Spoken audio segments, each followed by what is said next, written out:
अगर आप भी आरआरबी एनटीपीसी की तैयारी कर रहे हो तो आपको टाइपिंग टेस्ट के बारे में जानना बहुत जरूरी है। चलिए डिटेल में समझते हैं कि टाइपिंग टेस्ट है क्या। जब आप आरआरबी एनटीपीसी का सीबीटी 2 एग्जाम देते हो उसके बाद होता है टाइपिंग टेस्ट, लेकिन ये टेस्ट सभी पोस्ट के लिए नहीं होता है। 12th लेवल पर junior clerk cum typist, accounts clerk cum typist, graduation level पर senior clerk cum typist, junior accounts assistant cum typist, NTPC के इन्हीं 4 पोस्ट पर टाइपिंग होती है। अब इसका स्ट्रक्चर और टाइमलाइन को समझते हैं। अगर आप इंग्लिश में टाइपिंग करते हो तो आपकी मिनिमम टाइपिंग स्पीड 30 वर्ड पर मिनट की होनी चाहिए और आपको मात्र 10 मिनट में मिनिमम 300 वर्ड टाइप करने होंगे। अगर आप हिंदी में टाइपिंग करते हो तो आपकी मिनिमम टाइपिंग स्पीड 25 वर्ड पर मिनट की होनी चाहिए और इसमें मात्र आपको 10 मिनट मिलेंगे, जिसमें मिनिमम आपको 250 वर्ड तो टाइप करने ही होंगे। अब बात करते हैं इसके एग्जाम के टाइमलाइन की। एग्जाम के समय आपको 1 मिनट का वार्म अप का टाइम दिया जाएगा, उसके बाद 30 सेकंड का ब्रेक रहेगा, उसके बाद स्टार्ट होगा आपका मेन टेस्ट जो कि 10 मिनट का रहेगा। अब बात करते हैं फुल मिस्टेक और हाफ मिस्टेक के बारे में। जैसे आपको लिखना है इंडियन और आपने लिख दिया इंडिया, उसके बाद आपने स्पेस दबा दिया तो ये फुल मिस्टेक मानी जाएगी क्योंकि इंडिया वर्ड पूरा पैराग्राफ में नहीं था।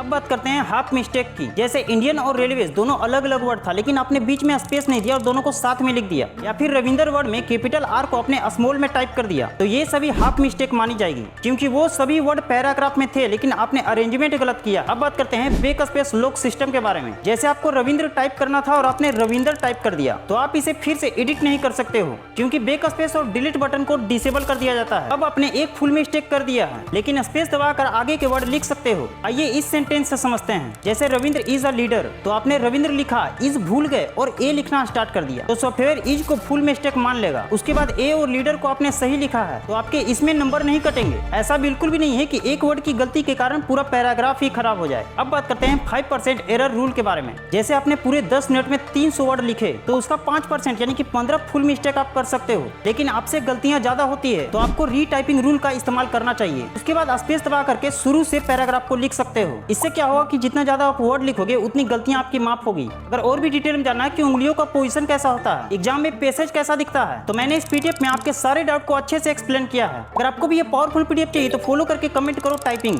लिंक सीधा आपके डीएम में चला जाएगा।